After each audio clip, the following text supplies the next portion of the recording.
Hello friends, आज हम valence bond theory के बारे में पढ़ेंगे। This theory is given by Heitler and London in 1927 and then further developed Pauling and his friends. Lewis approach helps in writing the structure of a molecules. Lewis ने molecules के structure के बारे में बताने की कोशिश की और बहुत अच्छे से उसने समझाया भी, बट वो केमिकल्स बॉन्ड के बारे में बताना अच्छे से समझा नहीं सका, नहीं बता सका। It also does not gives any reasons for the difference in a bond enthalpies. जब बॉन्ड में डिसोसिएशन होता है तो उसमें क्या होती है, एनर्जी रिलीज होती है, this called as a bond enthalpy. और Lewis structures does not gives their reason. For example, hydrogen have 435.8 kilojoule per mole energy and their bond length is a 74 picometer, and fluorine is a 155 kilojoule per mole enthalpy and 144 per mole picometer. There is a bond length, but they have a single bond. Hydrogen में भी single bond होता है और fluorine में भी single bond होता है, दोनों में सिंगल बॉन्ड है और दोनों में ही 1 इलेक्ट्रॉन क्या कर रहे हैं, शेयर कर रहे हैं। फिर भी दोनों के एंथैल्पीज में भी डिफरेंस होता है और इनके बॉन्ड लेंथ में भी डिफरेंस होता है। तो लेविस स्ट्रक्चर अपने मॉलिक्यूलर स्ट्रक्चर से, अपने मॉलिक्यूलर थ्योरी या अपने कोवलेंट थ्योरी जो उसने दी थी उसके द्वारा वह अच्छे से बता नहीं सका। इसके अलावा it also not gives an idea about the shapes of a polyatomic molecules. Polyatomic molecules जो होते हैं उनके शेप को भी वो डिफ्रेंशिएट नहीं कर सका। तो इस तरीके से Lewis structure for polyatomic molecules के लिए फेल हो गया, प्लस वो केमिकल बॉन्डिंग के बारे में नहीं क्लियर कर सका, इसलिए भी फेल हो गई। नेक्स्ट केमिकल बॉन्डिंग के लिए जो थ्योरी थी वो थी valence electron pair repulsion theory. This theory also fail. It's not clear about the geometry of a simple molecules. वो थ्योरेटिकली तो मॉलिक्यूल्स का शेप एक्सप्लेन कर पा रही थी, लेकिन अगर हम एक्सपेरिमेंटली देख रहे हैं, ज्योमेट्रिकली देखें तो उसके शेप में जैसे डिफरेंस था। फॉर एग्जांपल हम H2O का ही एग्जांपल लें। H2O में जो शेप होता है वो होता है बैंड शेप था, लेकिन ये तो था होना चाहिए H2O का, लेकिन एक्चुअल में उसका बैंड शेप उसका एक्चुअल था, होना क्या चाहिए था, टेट्राहेड्रल शेप होना चाहिए था और हमें क्या मिला, बैंड शेप। तो इसीलिए एसईपीआर थ्योरी बोलती है कि टेट्राहेड्रल शेप होना चाहिए, लेकिन एक्चुअल शेप वाटर का क्या है, बैंड शेप था। So this theory not gives us a actual shape of a molecules. So they overcome this limitation of the two important theories based on a quantum mechanical principles are introduced. In limitations को cross करने के लिए या इन limitations को दूर करने के लिए दो थ्योरीज आई हैं। एक है वैलेंस बॉन्ड थ्योरी और second is a molecular orbital theory. तो सबसे पहले हम पढ़ेंगे valence bond theory. Valence bond theory is given by Heitler and London in 1927। 1927 में हेल्टर और लंडन ने इस थ्योरी को इंट्रोड्यूस किया। फर्दर इसको इम्प्रूव किया पॉलिंग एंड उनके फ्रेंड्स ने मिलकर उसको इम्प्रूव किया। Valence bond theory is based on the atomic orbitals, electronic configurations of elements, overlap criteria of atomic orbitals, hybridization of the atomic orbitals and the principle of variation and superpositions। ये इस पूरी position इस पे depend करती है। Atomic orbitals जो base हैं, electronic configuration उसमें किस तरीके से है, ओवरलैपिंग कैसे हो रही है, एटॉमिक ऑर्बिटल्स किस तरीके से ओवरलैपिंग करके कर रहे हैं और उनमें हाइब्रिडाइजेशन किस तरह से हो रहा है, ये सब हम इस वैलेंस बॉन्ड थ्योरी में पढ़ेंगे और ये वैलेंस बॉन्ड थ्योरी टोटली इस पे डिपेंड है। So for convenience, valence bond theory can be understood by the qualitative and non-mathematical treatment only. ठीक है, ये क्वालिटेटिव एंड नॉन मैथमेटिकल नहीं है, इसको हम अच्छे से समझ सकते हैं। To understand the VBT first we consider formation of a hydrogen molecule. सबसे पहले हमें हाइड्रोजन मॉलिक्यूल का फॉर्मेशन कैसे होता है फर्स्ट हम वो समझेंगे। वैलेंस बॉन्ड थ्योरी इसके बाद समझेंगे, कंप्लीट बाद में समझेंगे। फर्स्ट हम इसको हाइड्रोजन फॉर्मेशन समझते हैं, इसी पे बेस होकर हम वैलेंस बॉन्ड थ्योरी के बारे में पढ़ेंगे। Consider the two hydrogen atoms, हमने टू हाइड्रोजन एटम्स लिए हैं approaching each other having nucleus Na NF NB, उनमें न्यूक्लियस Na और NB है and their electrons are Ea and Eb। When the two atoms are at the large distance from each other, there is a no interaction. Obviously, अगर वो एक दूसरे से दूर है तो इनके बीच में इंटरेक्शन पॉसिबल नहीं है। As the two atoms approach each other, और जैसे ही ये दोनों एटम्स एक दूसरे के पास आते हैं तो उनमें शुरू होता है अट्रैक्शन और रिपल्सन। हर एटम में अट्रैक्शन और रिपल्सन दोनों फेज होते हैं, केवल अट्रैक्शन ही नहीं होता है या केवल रिपल्सन ही नहीं होता है, अट्रैक्शन और रिपल्सन दोनों फेज होते हैं। Nucleus of a one atom and the own electron, that is अगर nucleus of a one atom and the own, सबसे पहले तो हम इसमें देखें attraction, that nucleus of a one atom and its own electron, that is a Na and a Ea and a Nb or a Eb. Nucleus of a one atom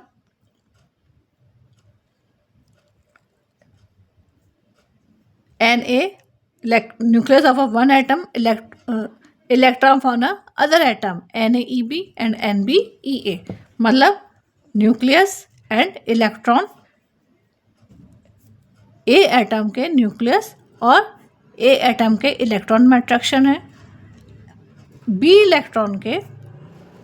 atom के nucleus में और B electron के electron में attraction. ये तो हो गया attraction. Second phase क्या हो सकती है, इस फर्स्ट वाले मतलब ए एटम के तो न्यूक्लियस में और बी एटम के इलेक्ट्रॉन में अट्रैक्शन, प्लस दूसरी फेज क्या हो सकती है कि न्यूक्लियस तो हो बी एटम का और इलेक्ट्रॉन हो ए एटम का, तब भी अट्रैक्शन पॉसिबल है। अब अगर अट्रैक्शन है तो रिपल्सन भी होगा। अब रिपल्सन कैसे होगा, electrons of two atoms, electron A और इलेक्ट्रॉन बी, और repulsion between two nucleus A और न्यूक्लियस बी, इन दोनों में के बीच में रिपल्सन होगा।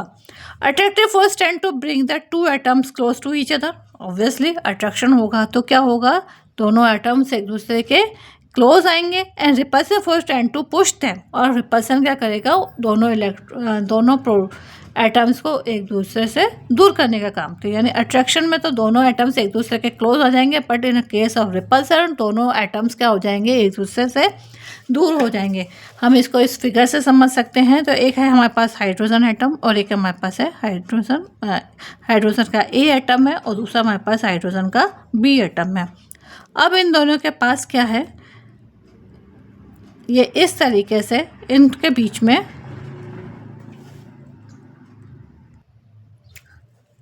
हाइड्रोजन का न्यूक्लियाई, ए एटम का न्यूक्लियाई,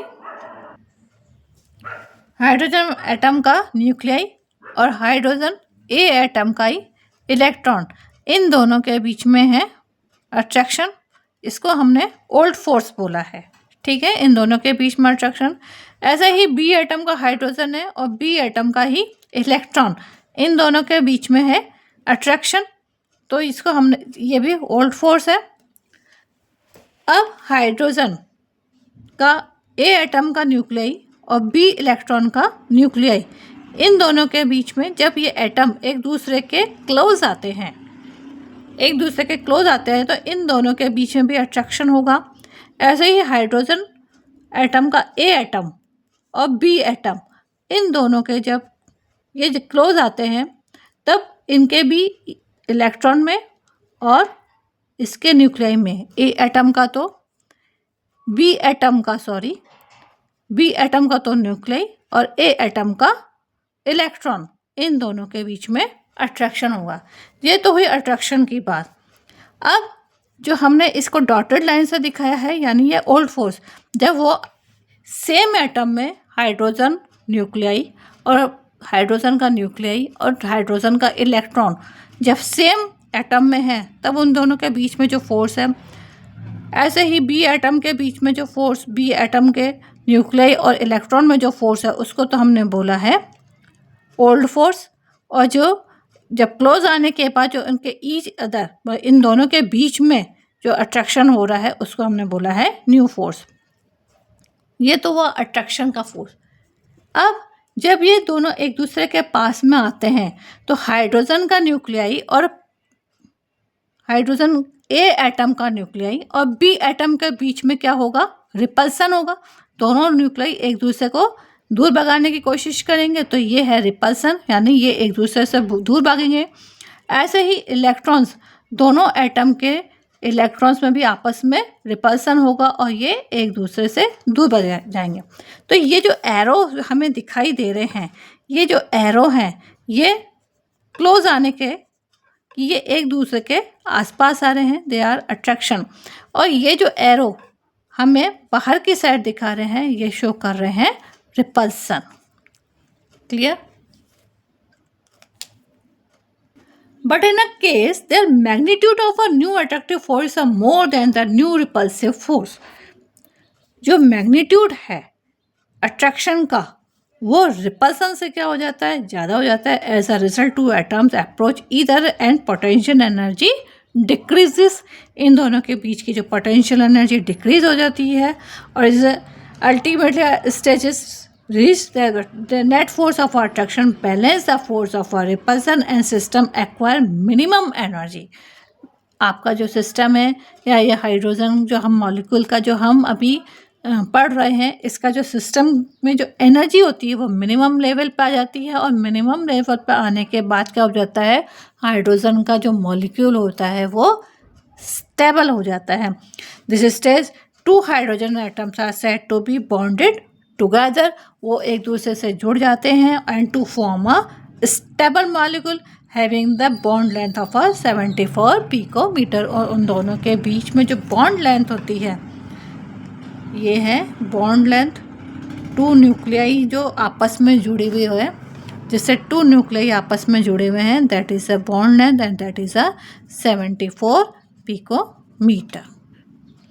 मतलब जब attraction for magnitude of a new attractive force is more than, जब रिपल्सन फोर्स से बहुत ज़्यादा हो जाता है, तो मॉलिक्यूल का जो सिस्टम होता है वो मिनिमम लेवल एनर्जी पे जाता है। और उस टाइम हमारी जो हाइड्रोजन एटम है वो स्टेबल फॉर्म में आएगा और स्टेबल फॉर्म में आने के बाद वो मॉलिक्यूल का फॉर्मेशन हो जाता है और उसकी बॉन्ड लेंथ हो जाती है 74 पिकोमीटर, जो पीरियोडिक टेबल में सबसे छोटी बॉन्ड लेंथ है। और एग्जांपल हम इसको ऐसे भी समझा सकते हैं। ये हाइड्रोजन ए है, ये हाइड्रोजन बी है, इनका 1s, और क्योंकि इनमें एक ही इलेक्ट्रॉन होता है 1s, और 1s का जो ऑर्बिटल्स है आपस में जुड़ के ये हाइड्रोजन मॉलिक्यूल का फॉर्मेशन कर रहे हैं। और इसमें जो बॉन्ड बनता है उसको हम सिग्मा बॉन्ड कहते हैं। सिग्मा बॉन्ड और पाई बॉन्ड, 2 टाइप्स के बॉन्ड होते हैं जो हम नेक्स्ट क्लास में पढ़ेंगे। Since the energy gets released when the bond is formed between 2 hydrogen atoms, जब दोनों हाइड्रोजन एटम्स आपस में जुड़ जाते हैं तो इनके बीच में एनर्जी रिलीज होती है। This energy hydrogen molecules are more stable than that of the isolated hydrogen atom. ये 2 हाइड्रोजन आइसोलेटेड एटम से मोर स्टेबल होता है। The energy so release is called as a bond enthalpy. अगर हम इस बॉन्ड को तोड़ने की कोशिश करें बॉन्ड को डिसोसिएट हाइड्रोजन मॉलिक्यूल्स को तोड़ने की कोशिश करते हैं। हाइड्रोजन है, इसको अगर हम हाइड्रोजन और हाइड्रोजन वापस एटम में तोड़ने के मॉलिक्यूल को वापस से एटम में और एटम में तोड़ने के लिए जो हम कोशिश करते हैं, ट्राई करते हैं, तो उसके लिए जो एनर्जी जो यूज़ होती है वो होती है 435.8 kilo joule per mole and this is called a bond enthalpy. So इसको आप इस फिगर से भी समझ सकते हैं। ये अभी मिनिमम लेवल पे है, 2 हाइड्रोजन थे, ठीक है, ये आपस में जुड़े, ये इस तरीके से इन्होंने एटम से मॉलिक्यूल का फॉर्मेशन किया, तो इसकी एनर्जी यहाँ से कम होते होते हो गई 435.8 किलो, मतलब ये मिनिमम लेवल पे आ गया। और अगर जब हम इसको आइसोलेट करने के मतलब तोड़ने की कोशिश कर रहे हैं 2 अलग अलग एटम्स में, तो इसके लिए जो बॉन्ड एनर्जी लगेगी वो होगी 435 मतलब इतनी एनर्जी ये कंज्यूम करता है। So from figure we can say the minimum of the curve correspond to the most stable state of a hydrogen। ये state जो होता है most stable state होता है। 435.8 kilojoule of energy is required to dissociate one mole of a hydrogen molecule। 435.8 kilojoule energy 1 mole hydrogen molecule को dissociate करने के लिए ज़रूरी है। तो इसीलिए हाइड्रोजन जब अपने मॉलिकुलर फॉर्म में होता है is a most stable than their hydrogen atom state. आज हम यहीं तक पढ़ेंगे, नेक्स्ट क्लास में हम और कुछ पढ़ेंगे, मतलब और इसके आगे हाइड्रोजन के बारे में ही पढ़ेंगे, पर वो नेक्स्ट क्लास में पढ़ेंगे। Thank you.